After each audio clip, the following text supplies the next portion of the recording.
Hey everyone, I am Courtney, your registered dietitian with E2M.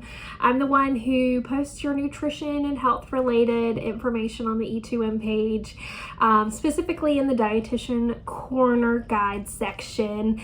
I have a lot of information on nutrition, and then if you search my name in the Facebook page, you'll probably find some old videos that I've done in previous years regarding health and nutrition as well. So I would say take a peek at that to see if there's anything on the Facebook page that pertains to you or could be helpful to you on your health journey.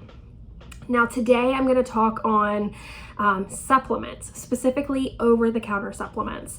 My most recent article is already uploaded to the Facebook page, so y'all can check that out once you've finished watching this video, or vice versa, whichever one works for you. But when we talk about supplements, this is going to include vitamins, minerals, herbs, and then even other substances that we may be taking. Supplements, I feel, will affect all of us, whether we're taking one now, have taken them in the past, or considering taking them. And then there's a lot of promotion around supplements in the health and wellness world, whether it's from an influencer, family members, neighbors, even your medical team could recommend supplements for you. So what are some of the things that we need to know before purchasing these supplements? I think there's a lot of confusion out there on what could potentially be safe and what could potentially be dangerous when it comes to these supplements. So that's what I'm here for today, to kind of help you understand a little bit of the world of supplements, over-the-counter supplements, and then how you can potentially choose the correct one for you if it is something that you need to have. Now, supplements are regulated by the FDA, the Food and Drug Administration, but not in the same way that prescriptions are regulated by the FDA. Over-the-counter supplements do not require proof of efficacy and safety prior to getting onto the market, whereas prescription medications and then also prescription supplements, they do require safety data from laboratories and research and human studies. So all of these things have to be completed prior to a prescription medication coming onto the market. The manufacturers of the over-the-counter supplements are responsible for monitoring safety, but again, these are not things that have to be submitted to the FDA, even though the FDA does regulate them. Now, with the supplements, a lot of them are going to have claims. The claims could be improving heart health, improving brain health. They could say improving metabolism or boosting metabolism. A lot of the ones I see right now are increasing GLP-1 response. There's a lot of supplements that are coming onto the market that are natural GLP-1s as well. So keep that in mind when you're looking at the supplement. Like, what is it claiming? And then as a consumer, I would love it if you could do your research on that as well. So look at the ingredients that are on the label of the supplement that you're choosing. See if you can pull some peer-reviewed articles, some randomized controlled trial articles to determine if the items that are in the supplement, vitamins, minerals, herbs, or other substances, if they are truly in fact appropriate to that claim, if they do help with that claim. Now, when it comes to the ingredients, this is again something that the manufacturer has to monitor. However, some of them may not have the correct ingredients that they claim to have.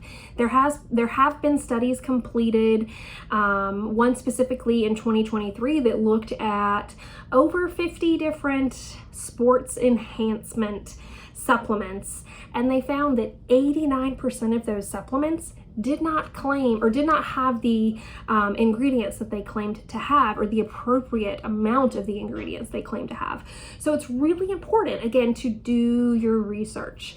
There are third-party testing certifications that take place for supplements, and these testing companies do determine accuracy, they do determine safety.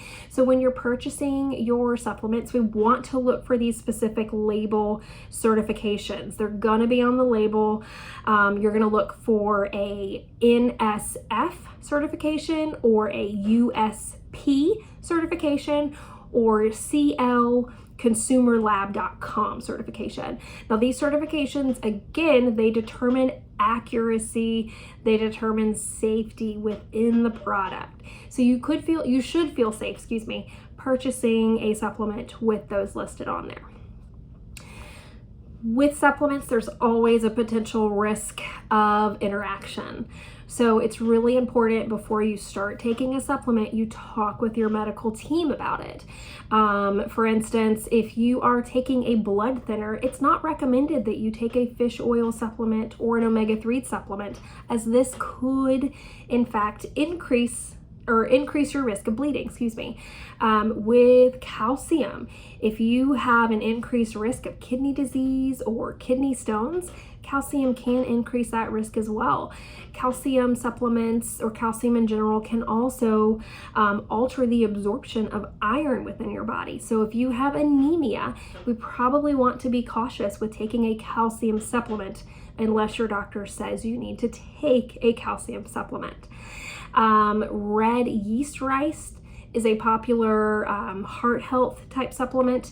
This can cause liver damage. So if you have a risk of liver damage or end-stage liver disease or cirrhosis or fatty liver, we probably don't want to take a red yeast rice supplement.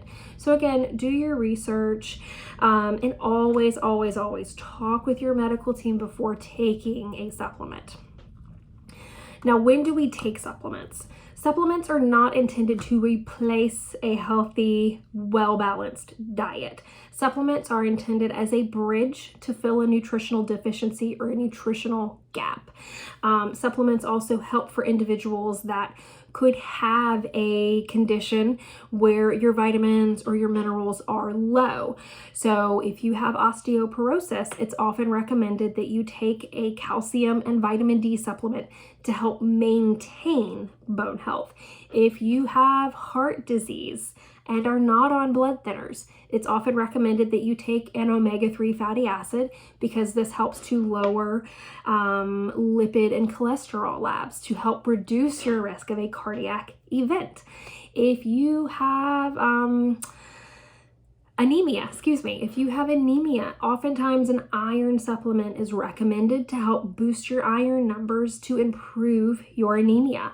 If you are pregnant, folic acid is recommended during pregnancy. Increased folic acid is recommended, and this is to help reduce the risk of neural tube defects during infancy.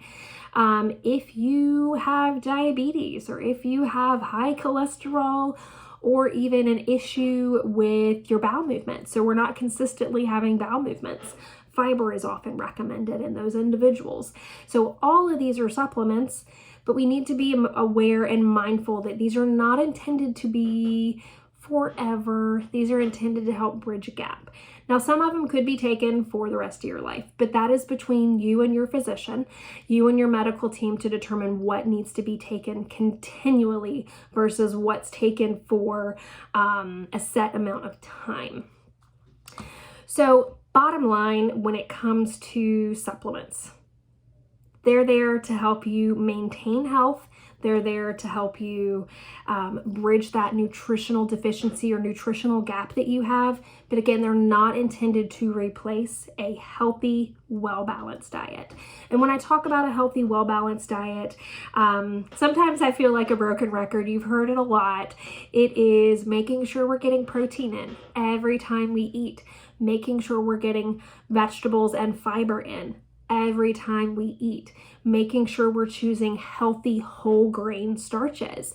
So brown rice and brown bread, quinoa, whole wheat pasta, even oats, cream of wheat. Those are going to be healthy whole grain carbs and starches to include into your diet. We also want to make sure that we are choosing fruit over sugary items like pastries and ice creams and sugar sweetened beverages, choosing to have more water over sugar sweetened beverages. These are all ways that we can incorporate a healthy, balanced diet into our life, and then hopefully minimize the need of having the supplements. Also, it's really important, again, if you take anything away today, to do your research on the supplement. Look for those third-party testing agency labels on your supplement. So we want to look for the NSF. We want to look for the USP. We want to look for the CL. These are going to help us know that, okay, this item was third-party tested. It is accurate with the ingredients. It is accurate with its safety claims.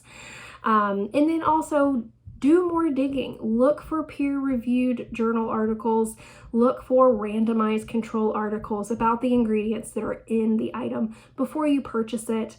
And always, always, always talk with your medical team before taking any supplements, because we don't know if they're going to interact with a disease you may have. We don't know if they're going to interact with a medication that you may be taking. Now, if anybody has questions later, please reach out to me on the Facebook page. You can shoot a little, tag me in a post on the E2M Facebook page. I'm happy to answer questions that way. Or you can post questions into the article that I posted in the features tab on the Facebook page. Otherwise, I will see you all later. I hope y'all have a great day. Thanks, guys. Bye.